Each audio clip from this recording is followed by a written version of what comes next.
homes to be in a place that's going to be better for their overall family health.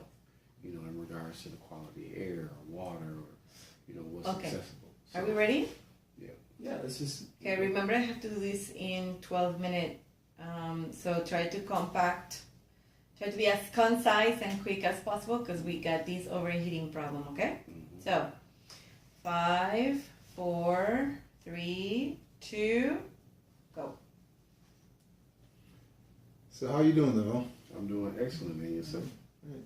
So we heard that you, first of all, we know that you have diabetes and you've been an advocate for diabetes for the longest while, and we really commend you on that. That is one of the reasons that we feel it necessary to be involved with you and your efforts to educate the public of the effect of diabetes. And it's not an end to life when you hear you have diabetes. There's certain things that you can do to maintain good health and good living.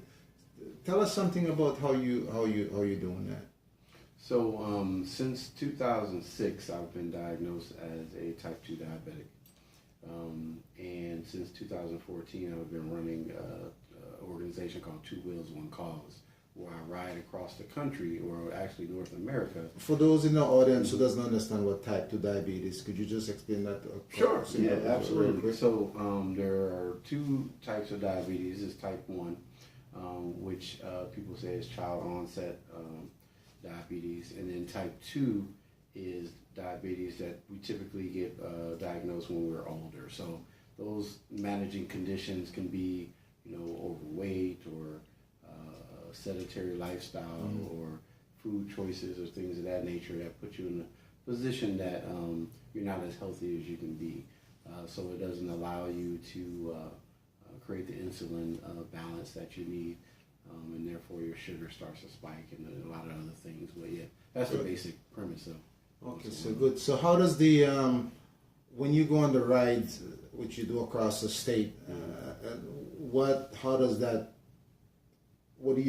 how do you promote that? So I use Two Wheels, One Cause to inspire other people, right? So as I think you mentioned earlier, you know, once you're diagnosed, your life isn't over, right? So I do a lot of things where I'm camping, I'm doing high endurance rides, and then I'm speaking on college campuses, different companies, different events throughout the country with the American Diabetes Association to kind of get the word out on one end and pass out pamphlets and things of that nature. But the other thing is have interviews like these and interviewing people I run across at gas stations or hotels or campsites or whatever to kind of get their idea on what their experience is with diabetes. And then through those experiences, through my interviewees and myself, that helps inspire other people to kind of realize life isn't over and to do something positive about it. So about the health aspect of it. So what can people do to prevent diabetes from coming in, from getting type 2 diabetes? So there's things that you can do to kind of hold it off. For me, I was diagnosed fairly young, which unfortunately we have some 10 million people that are in their 20s are going to be diagnosed in the next year or so. But lifestyle changes, exercise, do some things. Don't be as sedentary as our younger generation is, where they're on their video games and phones and everything all the time. The other thing is dietary choices, right?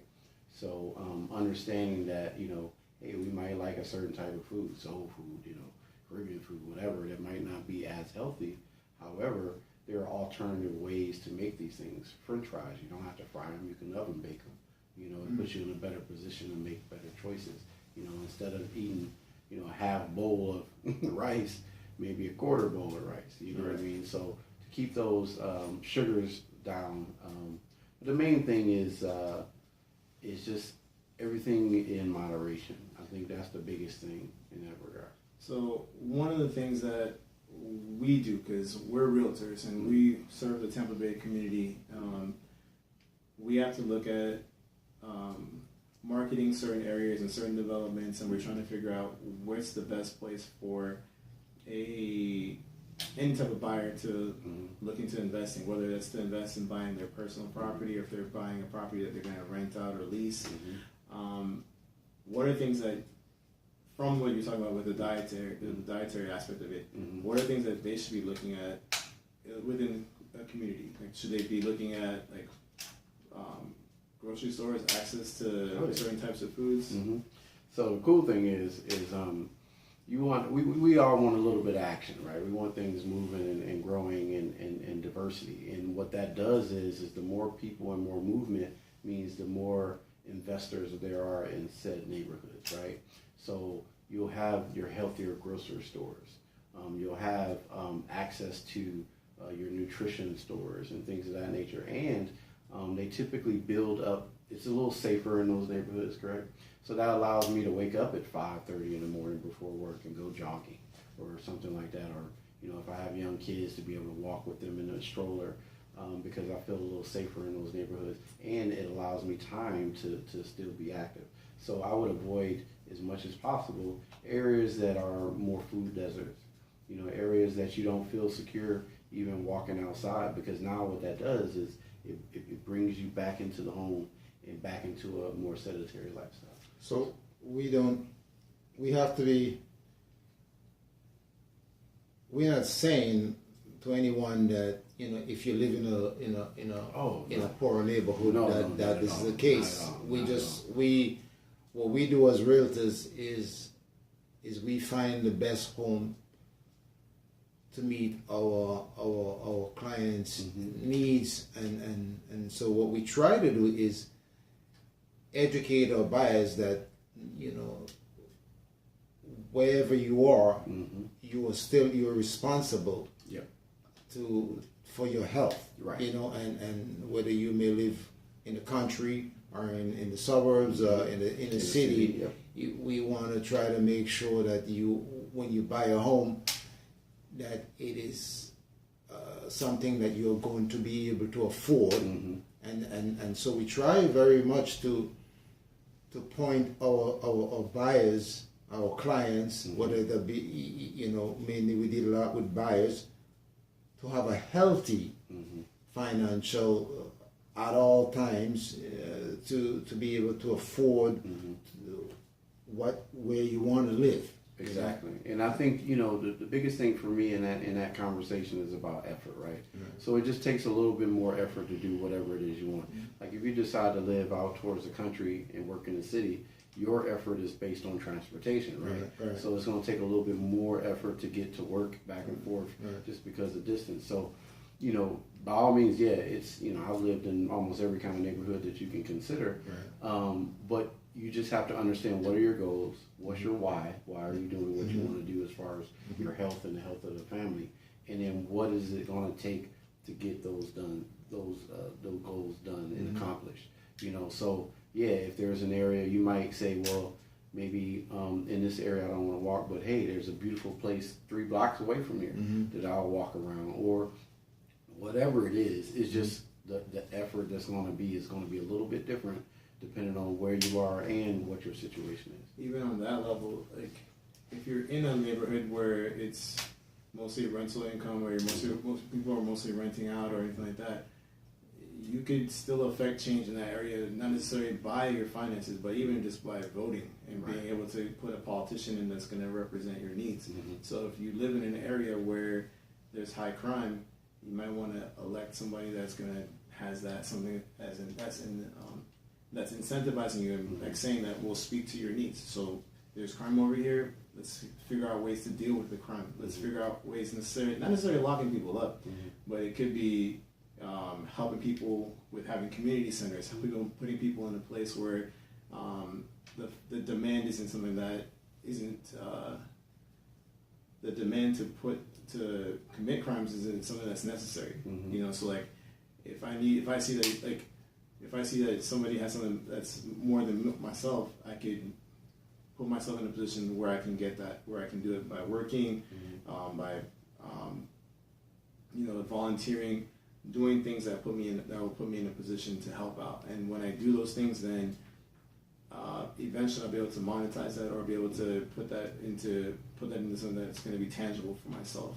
So if you are somebody that's in a position, or if somebody is in a position where they can't necessarily pick up and say, all right, I want to buy a house out here where good food is available, where clean water is available, where this is available, we can elect somebody that's going to make that their priority for us. Mm-hmm. And then once that happens, we're affecting change not only for ourselves, but for the location and for the people in that community. And I think that parallels what I'm doing with Two Wheels, One Cause. It's about advocacy, right? And so it's about one person can make a difference, one person can inspire. And that's with anything, health-wise, when I see somebody walking or doing something active, at least in my mind, it makes me, well, what are they doing? Especially if I'm not used to seeing that, right? Because there's, you're not used to seeing people jogging in certain neighborhoods or whatever. And it sparks the idea. And so then you start to say, well, just like a person starts a book club, right? Mm-hmm. You can start a little jogging club, and what that does is it eases the mind because safety in numbers, eases those things. Again, talking in certain areas where you might not feel as comfortable. It's ways to overcome all that. And then back to my other point about effort. All it is effort. Nothing's impossible. How bad do you want it? Mm-hmm. And what effort are you willing to put forth towards it?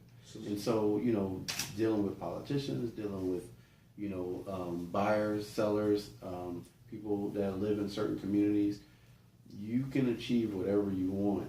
And that's what we're trying to inspire. So if you were to, let's say if I was to come to you right now and I said, Neville, I was just told by my doctor mm-hmm.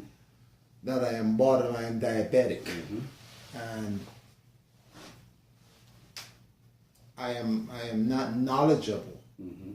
about the things that I need to do. Mm-hmm. Seeing that you have for the most part of your life, have walked this road, mm-hmm. and you're very experienced in the certain things that you do, and I would say, well, give me three things that I can do immediately without, again, we're using the word effort, but mm-hmm.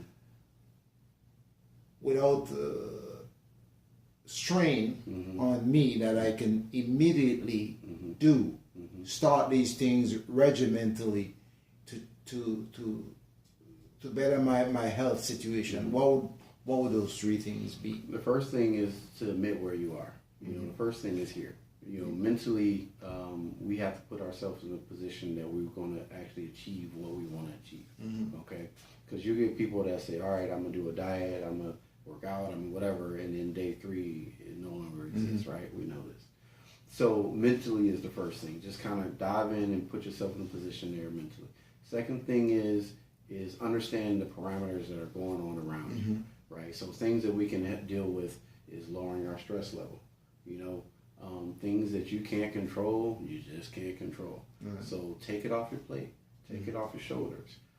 For me, my trigger is stress. Mm-hmm. So I can eat almost whatever I want and it won't spike my levels. Mm-hmm. If my stress levels are higher, mm-hmm. then my levels go up. Okay. So not everybody is controlled by the same things. You know what I mean? Wow. Mm-hmm. But then the other side of it is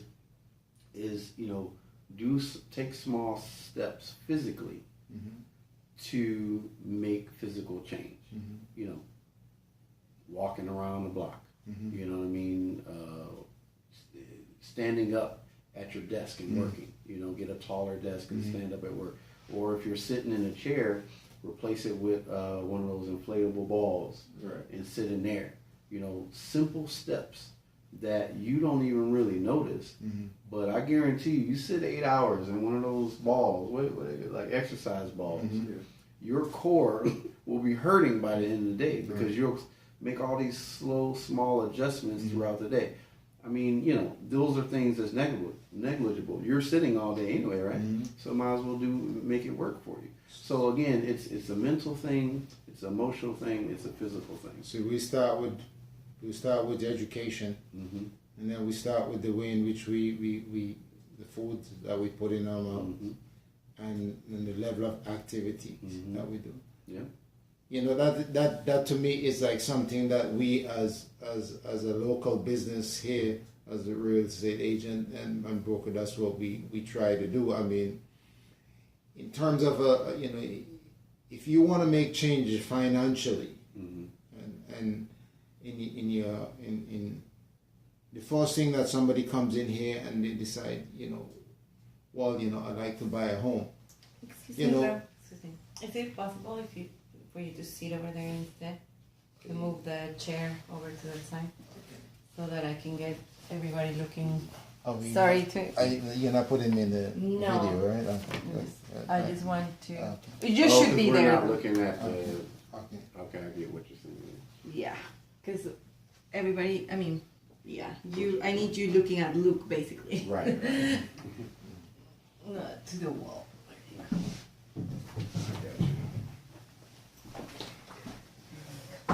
What's your camera shot? Yeah, I'm those guys. You're not Okay. one of those guys. Listen to me. All right. Go ahead.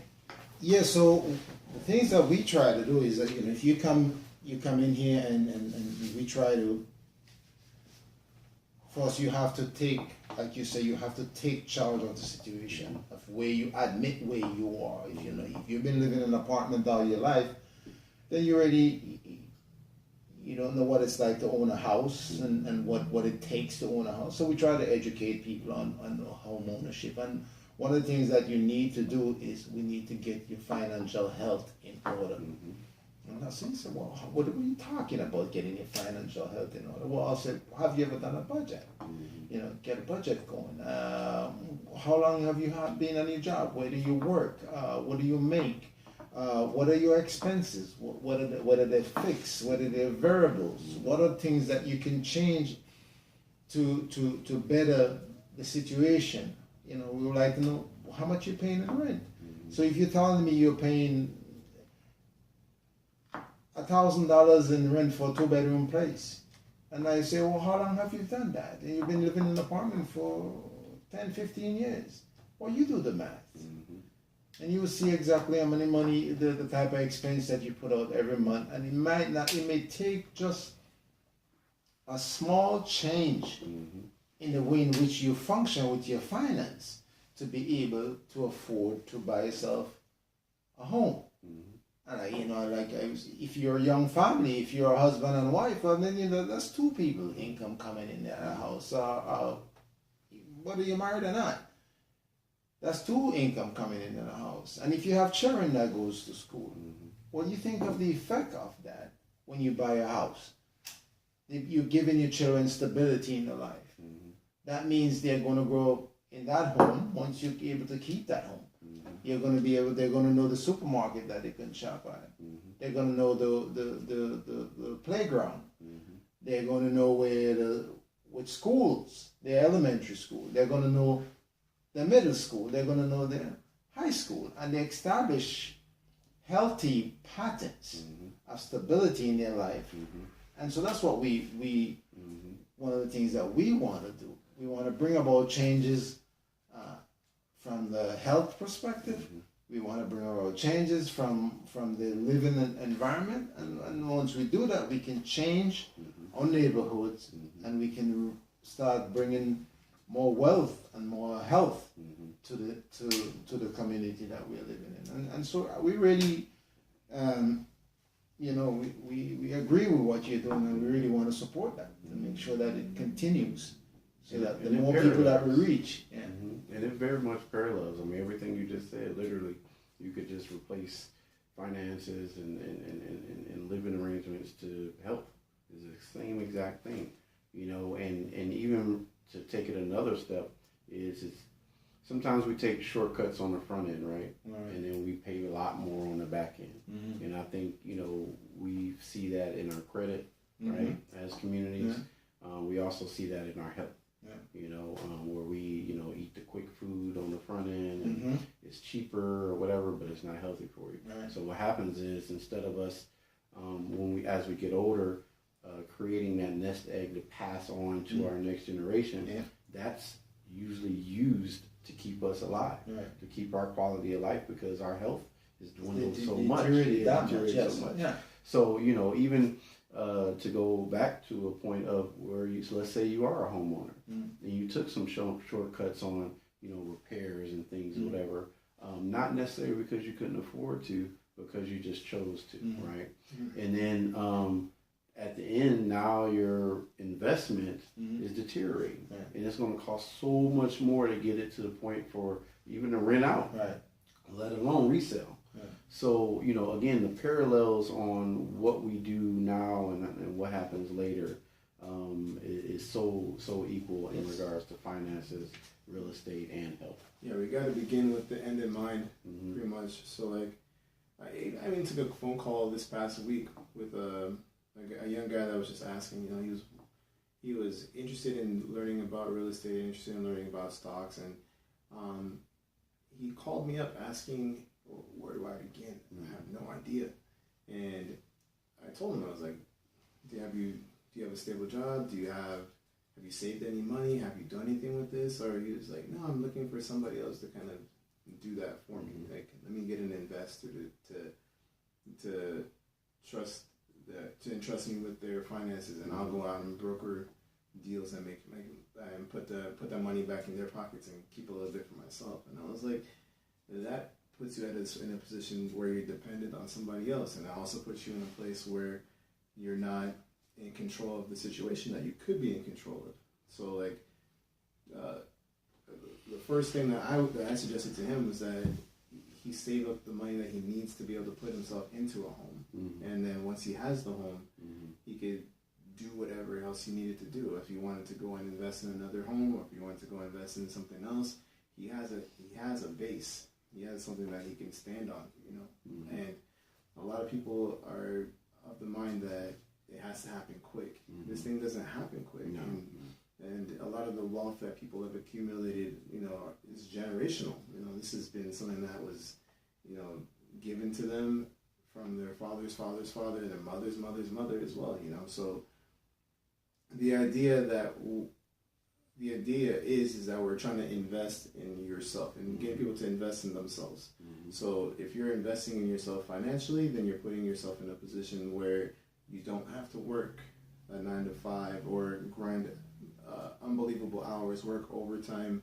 You can see your kids, you can see your grandkids, you can enjoy what life has for you, and you don't have to necessarily sit behind a desk or sit in a cubicle, wasting the youth that you have and wasting the energy that you have. See, this is again with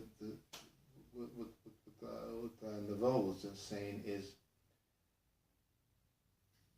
you see that pattern where if you constantly believe, like you're saying, you talk to this young man and he's expecting somebody to just step into this position to help him out. And then when we go back again, we will go back again with the fast food analogy, is that to eat properly takes effort, takes time, and takes investment on your side. To have financial health, it takes time, it takes effort, and you have to sometimes deny yourself that instant gratification that like you're going down the road, I'm hungry, but I'm not that hungry. I actually can go home and put some eggs on and boil an egg, but you see the fast food place and you stop in, and as you drive, you just you eat, and you do that 4 or 5 times a week. That's a lot of money. That's money you probably could have taken and put aside to put you in that position that 5 years down the road, you could come to a place like Livingstone Realty, and we can say, hey, do you know that the county have first-time home buyer programs that you can go and educate yourself for a week or 2, and you probably can get down payment assistance with what you have diligently put aside to be able to help you with a home. That's because you take your time to educate yourself. You take the time to deny yourself certain of those things that you want to get right away, so that you are in the position that you are vested. You are invested in your own future instead of looking to have it just given to you. Right. And that's what we all about. If you're invested in it, then the likelihood of you succeeding and treating it with respect increase vastly than if it was just given to you. Right. You know. And I think, in regards to the first step, right? So what are the fears that, in talking to people all over the country, North America, is the fear of the unknown, the fear of the first step, the fear of failure, right? So I think, as you guys, I'm sure, will have further discussions about this process with people, is trying to, minimize some of that fear with knowledge, right? And that's the same thing I do with the Two Wheels, One Cause in regards to diabetes. I, have experts on, and I try to educate people. Experts. Yeah. That's very important. Yeah. That's very important. Bringing educated people around you, right? Professionals, right? Who've walked the road and able to guide you. Right. Exactly. Yeah. So I think to kind of, because to go on your thing as far as fast food. So let's say real quick example.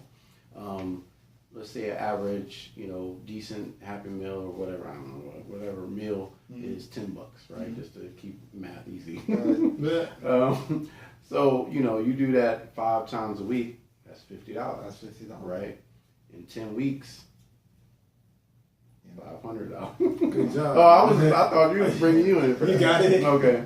So, and obviously we have 52 weeks in a year. Yeah. You know what I mean? So, the money goes right. So that stuff stacks up pretty quick, and you're talking in 3-4 years just saving on a few fast food meals. You got $10,000 in 4 years. Yeah.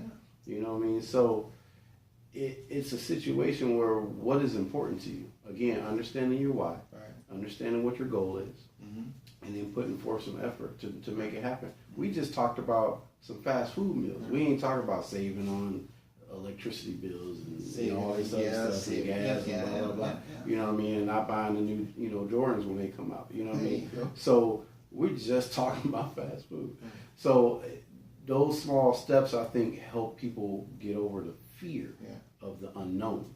And then, I don't know, even me, I don't know, what's a good amount to say, I want to purchase a house. Is that $10,000? Is that $20,000? What puts me in a power position that I can feel comfortable coming to Livingstone Realty and saying, hey, you know what? I have $20,000 I saved up over the last, 3-4 years, 5 years, whatever. What can I do with this? What does that afford me? You know what I mean? Well, $20,000, that's as good as it gets when it comes to certain houses. It just depends on the location where you're looking to buy or looking to live. So ideally, you want to have something between 3 and 5% of whatever the sales price is, and that's going to go towards your closing costs and towards, because when you buy a house, you're not just buying the house in its immediate form. You're also taking on what was going on with it before, as in the taxes, because taxes are paid. Then they have to be paid. If they were paid ahead of time, then you got to take care of whoever the seller. If there are things that are paid at the end of the year, they have to pay you to compensate you, so because you're going to be paying those bills. And so, having a strong base to even make that type of purchase is important. If the house is $100,000, $3,000 is what you're looking at. $4,000, $5,000. If you're looking to go up, that's what it takes. You have to just keep stacking the threes on.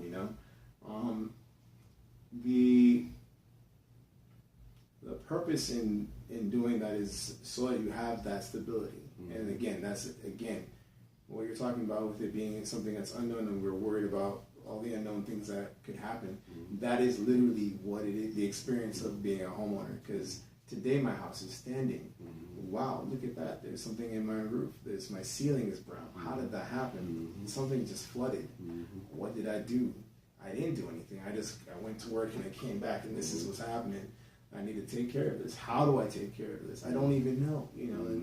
And when you're renting, you don't have to deal with that issue. That's you call up your landlord, you call up the person at the property manager, and you're like, there's an issue, and they send somebody out there. They take care of it, and you've already paid into that. So it's out of sight, out of mind. But you have to be educated. You have to know how to handle these houses, because they're breathing objects. Yes, You have to even the air in the house. Like if you keep your house locked up and you're just running your AC all day, like, especially in Florida, we have natural gases. We have like radon gas. It's not a good thing that it's not a great quality about Florida, but it's a naturally occurring gas and it can be mitigated. And if you're not paying attention to these things, if you don't have alarms that are around, if you don't prepare to succeed, then you're preparing to fail. So when you're buying a house, you have to know this is what is possible. This is the benefits. Owning a home it's a great benefit because you have something that's stable. You have the stability. You have something that you can go back and say, "This is mine." If you're single and you buy a house, this house is yours regardless of your marital status. If you pick up somebody or if you don't pick up somebody, this is in your pocket for you. And if you're married and you're picking up homes, this is still in your pocket for each other. And you have to be willing. You have to be ready to pass that on to if that's the case. If you pass on, if something happens, a freak accident or something like that. But the idea is that with that stability, it comes a lot of variability at the same time because anything can happen. So having that kind of money saved away for those rainy days, for those floody days, for those days when your health deteriorates just inexplicably. So you have to be very mindful when you're making this type of purchase because you don't want to put yourself in a position where, I just bought this home because the bank financed me a certain amount of money, and they said that my credit's fantastic. They said that they'll give me $300,000 towards my house, and thinking, wow, I have $300,000. I guess I can go out and buy the house that's worth $280. But my expenses and my living costs and my lifestyle is way less than that. And that's kind of what happened in 2008 to a whole bunch of people. Like the housing market, the financial crisis that happened in this country put a lot of people out of their homes. And even people that were financially stable, it took them out of their homes because of those loans. So we have to be not necessarily only mindful on the side of like the purchasing of the home and the upkeep of the home and the local neighborhoods, but we also need to be mindful even in the beginning stages. Like after we found the home that we want, we have to look at the lender, we have to look at the bank, the credit union, it could be somebody that's financing, the home financer. You have to look at them and research them and see what those practices are and see if that's going to fit you. So like let's say there's one thing that people do that we recommend is paying your loan off paying your monthly mortgage multiple times throughout the year. So instead of paying it monthly, splitting it up and making double the payment, so that we have one on the 1st and we have on the 15th, and just paying the same one rate, but we just split it in half, so it comes out like let's say your mortgage is $1,000, you pay $500 on the 1st, $500 on the 15th, and at the end of the year you've made